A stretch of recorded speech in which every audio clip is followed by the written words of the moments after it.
மாதம் ஆன்மீக சுற்றுலா எஸ்ஆர்எம்பிஆர் குளோபல் ரயில்வேயின் காசி மற்றும் ஷீரடிக்கு புனித யாத்திரை, மருத்துவ வசதி, ஆரோக்கியமான சைவ உணவு, தங்குமிடம் அனைத்து வசதிகளுடன் முன்பதிவு செய்ய www.srmprrailways.com மற்றும் தொடர்பிற்கு 8008-800-800.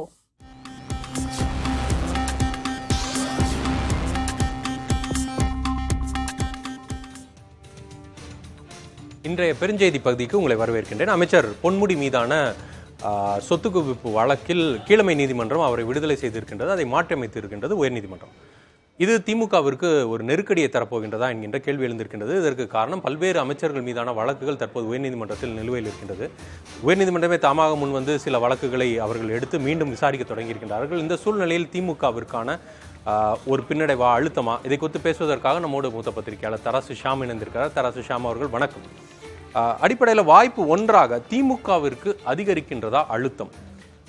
ஏனென்றால் ஏற்கனவே செந்தில் பாலாஜி மீதான அமலாக்கத்துறை நடவடிக்கை, அவர் இப்போ சிறையில் இருக்கிறார், அவரை அமைச்சரவையிலிருந்து நீக்க வேண்டிய அழுத்தங்கள் எதிர்க்கட்சிகள் தருகின்றார்கள், பாஜக, அதிமுக போன்ற கட்சிகள். இப்படி இருக்கின்ற சூழ்நிலையில் இந்த தீர்ப்பு ஒரு பின்னடைவாக அமையுமா திமுகவிற்கு?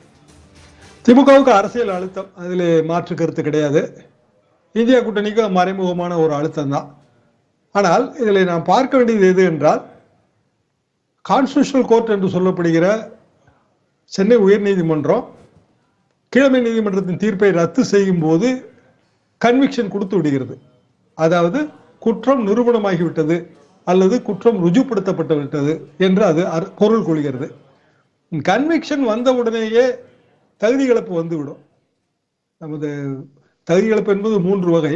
கான்ஸ்டிடியூஷனல் தகுதி இழப்பு, அப்புறம் 10வது ஷெடியூலில் சபாநாயகர் ஏற்படுத்துகிற தகுதி இழப்பு, இது ஆர்பிஐ தகுதி இழப்பு, அது ரெப்ரசன்டேஷன் ஆஃப் பீப்புள்ஸ் ஆக்ட் தகுதி இழப்பு. அதில் 8க்கு கீழே பல அஃபென்சஸ் சேர்த்துருக்கிறாங்க. அதில் ஒரு சில அஃபென்சஸ் கன்விக்ஷன் வந்த உடனேயே தகுதி இழப்பு, அது எம்எல்ஏ பதவியும் போயிடும், மினிஸ்டர் பதவியும் போயிடும். அப்படியான ஒரு தகுதி இழப்பு பிரிவென்ஷன் ஆஃப் கரப்ஷன் ஆக்ட்ல அந்த டிஏ கேஸ், சொத்து குவிப்பு வழக்கு. எனவே அது பற்றிய விவாதம் இனிமேல் நாளைக்கு பெரிய அளவுக்கு கிளம்பும் என்றுதான் நான் நினைக்கிறேன். திமுகவுக்கான அழுத்தம், திமுகவுக்கான பின்னடைவு என்பதுல மாற்று கருத்து கிடையாது. ஆனால் ஒரு அரசியல் கட்சி அந்த பின்னடைவுகளை சமாளிப்பதற்கும் அதற்கு வலு இருக்கிறது என்றுதான் நான் நினைக்கிறேன். இல்லை, இது பொன்முடி அவர்கள் ஒரு மூத்த அமைச்சராக இருக்கிறாரு. ஹைரார்க்கியில் பார்த்தீங்கன்னா முதலமைச்சர்ல இருந்து ஒரு 4வது 5வது அமைச்சராக இருப்பார். இவர் இவரை நீக்கம் செய்வது என்பது அரசியல் ரீதியாக அவர் திமுகவின் மாவட்ட செயலாளர் ரொம்ப பலம் வாய்ந்தவர்களாக இருக்கிறாங்க, அவர்களால் வாக்குகளை பெறுவது என்பது அந்த மாவட்டங்களில் அவர்களுடைய செல்வாக்குன்றது பெரிய அளவாக இருக்கும். அப்படி பார்க்கும் பொழுது அடுத்த தேர்தல் வேற இப்போ நெருங்கி கொண்டு இருக்கின்ற சூழ்நிலையில் அந்த மாதிரியான அழுத்தங்களும் இருக்குமா திமுகவுக்கு? அடுத்த தேர்தலை சந்திப்பது, அமைச்சரவையில் இன்னும் யாரை சேர்ப்பது, இந்த மாதிரியான பல்வேறு குழப்பங்கள் வருமா? நீதிமன்றத்தின் தீர்ப்புக்கும் அல்லது தண்டனைக்கும் கட்சி அமைப்புக்கும் எந்த சம்பந்தமும் இல்லை. பொன்முடியை பொறுத்த வரைக்கும் அவரை மாவட்ட செயலாளராக தொடர்ந்து நீடிப்பார். அதெல்லாம் நீதிமன்றம் எதுவுமே செய்ய முடியாது. இதுல தகுதி இழப்பு ஏற்படும் போது, அந்த அமைச்சர் பதவியிலிருந்து அவர் நீக்கப்படும் போது ஏற்படுகிற ஒரு அரசியல் உரையாடல், அந்த உரையாடல்ல பின்னடைவு ஏற்படும். என்ன காரணம்னா, நீங்களே சொன்ன மாதிரி ஒரு சீனியர் அமைச்சர் இதே மாதிரியான ஒரு வழக்கு, அது 1996-2001 காலகட்ட வழக்கு. அந்த வழக்குல அவர் விடுதலை ஆகியிருக்கிறார், டிஸ்சார்ஜ். ஆக்சுவலா இந்த வழக்குல சாட்சியெல்லாம் விசாரிச்சு 19/4/2016 நீதிபதி அவருக்கு விடுதலை தந்திருக்கிறார். அதுக்கப்புறம் 17ல அப்பீல். இப்போ அப்பீல் முடிவு இப்போ நம்ம இன்றைக்கு காலையில நம்ம பார்த்தோம்.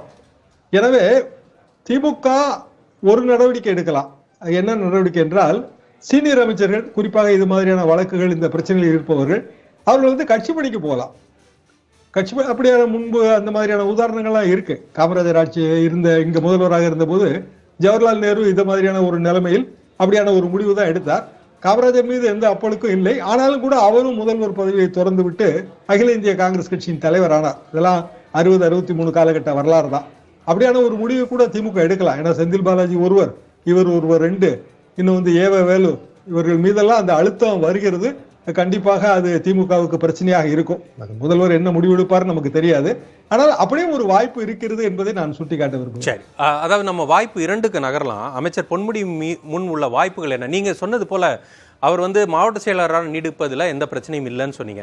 ஆனால் அது வந்து ஒருவேளை சிறைக்கு செல்வதற்கான வாய்ப்புகள் ஏற்பட்டால் அந்த சூழ்நிலையும் அடைக்கப்படுமான்ற ஒரு கேள்வி இருக்குது. ஏனென்றால் இன்றைய தினமே வந்து பொன்முடி தரப்பு வழக்கறிஞர் வந்து இந்த தீர்ப்பை நிறுத்தி வைங்க, நாங்கள் அப்பீலுக்கு போகணும்னு கேட்ட பொழுது அதை குறித்த முடிவு இன்னும் பின்பு எடுக்கப்படும்ன்றது தான் நீதிபதியோடைய வாதமாக, நீதிபதியோடைய கருத்தாக இருந்திருக்குது.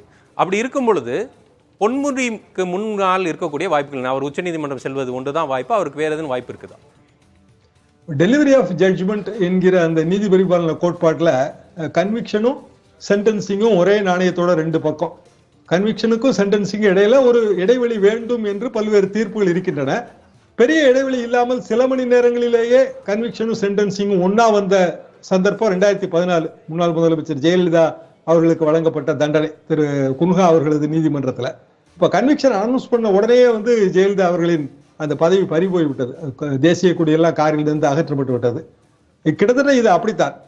ஆனால் பொன்முடியை பொறுத்த வரைக்கும் கன்விக்ஷனை நிறுத்தி வச்சு சுப்ரீம் கோர்ட்டுக்கு போறதுக்கு நாளைக்கெல்லாம் வழி கிடையாது.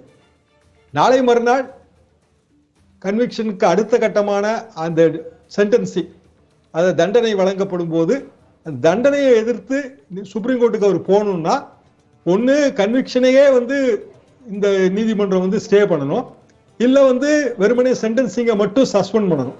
சென்டென்சிங்கை சஸ்பெண்ட் பண்ணால் அவர் சிறைக்கு போக வேண்டிய அவசியம் இருக்காது. பல வழக்குகள் நம்ம அதை பார்த்துருக்கிறோம். உதாரணமாக ராகுல் காந்தி வழக்கு, அது வேறு மாதிரியான ஒரு டிஃபமேஷன் கேஸ் என்றாலும் கூட அந்த சென்டென்ஸ் 2 வருஷம் சென்டென்ஸ் அது வந்து நிறுத்தி வைக்கப்பட்டது. அவர் சிறைக்கு செல்லவில்லை, ஆனால் அவரது எம்பி பதவி பறி போய்விட்டது. அதுக்கு பிறகு சுப்ரீம் கோர்ட்ல தான் அவருக்கு அந்த நிவாரணம் கிடைத்தது. அப்படியான ஒரு வாய்ப்பும் இருக்கிறது. ஏன்னா அப்பீல் அகைன்ஸ்ட் அக்யூட்டல், ஒரு நீதிமன்றம் முழுமையாக சாட்சியங்களை எல்லாம் விசாரித்து நீண்ட காலம் எடுத்துக்கொண்டு அதற்கு பிறகு வந்து அது விடுதலை கொடுக்கிறது.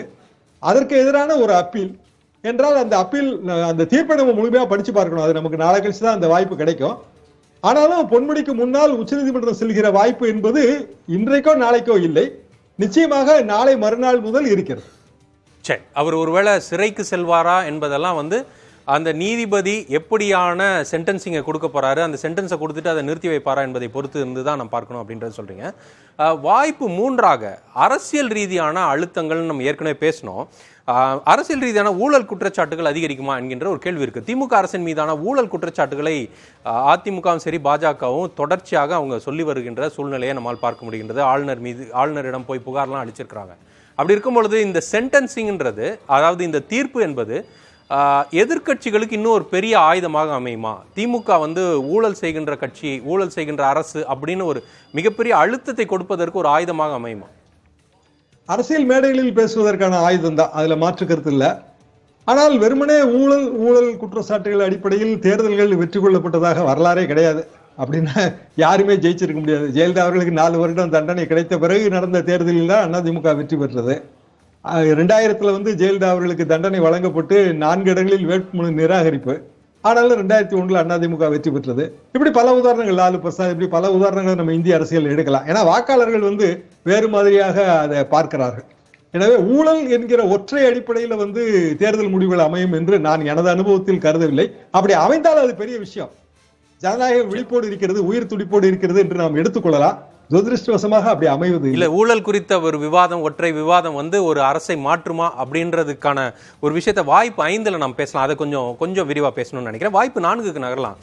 திமுகவின் அணுகுமுறை என்னவாக இருக்கும்? ஏற்கனவே பல அமைச்சர்கள் வந்து இப்போ வழக்கை சந்திச்சுக்கிட்டு இருக்கிறாங்க. அமைச்சர் தங்கம் தென்னரசுலேருந்து KKSSR ராமச்சந்திரன்லேருந்து தொடர்ந்து பலர் மீதான வழக்குகள் உயர்நீதிமன்றத்தில் இருக்குது. நீங்கள் சொல்றது போல ஒருவேளை அந்த காமராஜர் கொடுத்த திட்டம் மாதிரி அவர் முதலமைச்சராக இருக்கும்பொழுது அவர் கட்சி பணிக்கு போயிட்டார், அதுதான் ஒரே வாய்ப்பாக இருக்குமா? இல்லை திமுக அந்த மாதிரி ஒரு டிராஸ்டிக்கான முடிவு எடுக்கிறதுக்கான வாய்ப்பு இருக்கா? அல்லது அவர்களை தொடர்ந்து பேக் பண்ணுவாங்களா? இல்லை நான் அவங்க உச்சநீதிமன்றம் சென்றால் அவங்க நிரபராதின் விடுதலையாகி வந்துருவாங்க, அவர்கள் மீது குற்றமற்றவர்கள், இது ஒரு அரசியல் சார்ந்த வழக்கு, அரசியல் காழ்ப்புணர்ச்சி இதில் இருக்கு அப்படின்னு அவங்களை பேக் பண்ணுறதுக்கான வாய்ப்பு இருக்கா? அரசியல் காழ்ப்புணர்ச்சி இருக்கிறது என்கிற பதில் திமுகவிடமிருந்து வரும், அதில் எனக்கு மாற்று கருத்து இல்லை.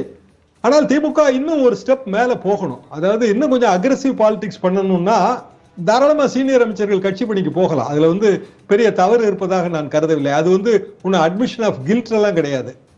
கட்சியை வலுப்படுத்துவதற்கு அது உதவும். ஒரு சின்ன குறுக்கீடு, இது கட்சி பணிக்கு போனதுனால காமராஜர் ஒருவேளை முதலமைச்சராக இருந்திருந்தாருன்னா தொடர்ச்சியாக அவரே இருந்திருந்தாருன்னா காங்கிரஸ் தமிழ்நாட்டில் வலுப்பெற்று இருந்திருக்கலாம். அவர் கட்சி பணிக்கு போனதுனால தான் காங்கிரஸ் அதுக்கப்புறம் ஆட்சி கட்டில அந்த பக்கமே வர்றதற்கான வாய்ப்பு இல்லாமல் போயிடுச்சுன்னு சில அரசியல் பார்வையாளர்கள் கருத்து வைக்கிறாங்களா? அதில் உங்களுக்கு உடன்பாடு இல்லையா? அதில் எனக்கு உடன்பாடு இல்லை. என்ன காரணம்னா, அந்த காலகட்டம் எனக்கு கல்லூரி காலகட்டம். காங்கிரஸ் கட்சி தோற்று போனதற்கு 65 காலகட்டத்தில் பல்வேறு காரணங்கள், இந்திய எதிர்ப்பு போராட்டத்தில் தொடங்கி ஒரு மக்கள் மீது கரிசனை இல்லாமல் பல கருத்துக்கள் உதிர்க்கப்பட்டன. உதாரணமாக அரிசி பஞ்சம், மக்கள் எலிக்கறி சாப்பிட்டு பிழைத்துக் கொள்வார்கள் என்கிற கருத்து சொல்லப்பட்டது. இப்படி அந்த மக்கள் உணர்வுகளுக்கு மரியாதை இல்லாமலே போச்சு. 67 இன்னொன்னு 67 கூட்டணி பெரிய கூட்டணி. அதுல எல்லா கட்சிகளையும் சேர்த்து, அண்ணாவோட உதாரணமே நான் சொல்றேன். இந்த முறை நான் வலை விரித்திருக்கிறேன் தம்பி, ஓட்டைகளே கிடையாது, திமிங்கலம் நிச்சயம் மாட்டிக்கொள்ளும். இது 67 அண்ணாவோட பிரச்சாரம். திமிங்கலம் காங்கிரஸ். இப்படி கூட்டணி அரசியல் யுகம் தொடங்கும் போது கூட்டணிகள் சரியாக அமைந்தால் கண்டிப்பாக அது வெற்றியை நோக்கி தான் போகும். இன்னும் சொல்லப்போனால் கூட்டணி தான் காரணம். டிஃபரன்ஸே ஒரு 4% 5% தான் ஒவ்வொரு கட்சிக்குமான வாக்கு வித்தியாசத்துல ஏற்படுகிற வித்தியாசம், வெற்றியில ஏற்படுகிற வித்தியாசம். எனவே அது வேறு இது வேறு என்றுதான் நான் நினைக்கிறேன். மூத்த அமைச்சர்கள் இளையவர்களுக்கு வழிவிடுவது நல்லது. சரி, வாய்ப்பு 5க்கு நகர்ந்தோம்னா நீதிமன்ற செயல்பாடுகள் நம்பிக்கை தருகிறதா? நீங்க ஏற்கனவே சொன்னீங்க இல்லையா, ஊழல் சார்ந்த ஒரு கருத்துரையாடல், ஒரு அரசியல் கதையாடல் இருக்கணும் அப்படின்றத நீங்க சொன்னீங்க இல்லையா? நீதிமன்றங்கள் சரியாக செயல்பட்டு ஊழலை ஒழிக்கின்ற விஷயங்கள்ல அவர்கள் செயல்பட்டு இருந்தாங்கன்னா, பாரபட்சம் இல்லாம எதிர்கட்சி, ஆளுங்கட்சி, பாஜக, அதிமுக யார் மீதான பாரபட்சம் இல்லாமல் செயல்படுறாங்கன்னா நீங்க சொல்வது சரியாக இருக்கும். அந்த மாதிரியான சூழ்நிலை தான் இப்படிதான் இருக்குதா இந்த கன்விக்ஷனை தொடர்ந்து? நீதிமன்றங்கள் மீது நாம் அப்படியான எந்த உள்நோக்கமும் கற்பிக்க முடியாது. அப்படி செயல்படுகிறார்கள் என்றுதான் நான் நம்ப வேண்டும். எல்லாம் போக ஒரு ஜனநாயகத்தில் அந்த சரிபார்த்து சமன் செய்யும் அமைப்புகள் இருக்கின்றன. அவற்றில் ஒன்று நீதிமன்றம், இன்னொன்று நாமெல்லாம் பேரறிவாளர் நெஞ்சிலே பிறந்த பத்திரிகை பெண்கள். எனவே சரிபார்த்து சமன் செய்யும் போது சில நேரங்களில் சில பிழைகள் ஏற்படலாம். இருந்தாலும் இவ்வளவு பெரிய ஜனநாயகத்தில் இன்னமும் உயிர் துடிப்போடு தான் ஜனநாயகம் இருக்கிறது என்பதற்கான உதாரணம் தான் இது மாதிரியான வழக்குகள். அவ்வளவு பெரிய லாலு பிரசாத் எத்தனை ஆண்டுகள் சிறையில் இருந்தார் என்பது நமக்கு தெரியும் அல்லவா? மக்கள் வேறு மாதிரி நினைக்கலாம். ஆனால் அந்த நீதி பரிபாலன கோட்பாடு நான் பிழைப்பது இல்லை. அது நீதியின் கரங்கள் நீண்டு கொண்டே தான் இருக்கின்றன. சரி, நீதிமன்றத்தின் தீர்ப்புகள் இன்னும் சரியாக தான் இருக்கின்றது. நம் ஜனநாயகம் உயிர்ப்போடு இருக்கின்றது. நம் நீதிமன்றத்தின் மீதான நம்பிக்கை தொடர்ச்சியாக இருக்கின்றது சொல்லியிருக்கீங்க. நாம் பொறுத்து பார்க்கலாம் எப்படியாக வருகின்ற காலங்களில் அரசியல் சூழ்நிலை மாறுகின்றது. உங்கள் கருத்துக்களுக்கு நன்றி தராசிஷா. டிசம்பர் மாதம் ஆன்மீக சுற்றுலா SRMPR குளோபல் ரயில்வேயின் காசி மற்றும் ஷீரடிக்கு புனித யாத்திரை, மருத்துவ வசதி, ஆரோக்கியமான சைவ உணவு, தங்குமிடம் அனைத்து வசதிகளுடன் முன்பதிவு செய்ய www.srmprrailways.com மற்றும் தொடர்பிற்கு 8008 800 800.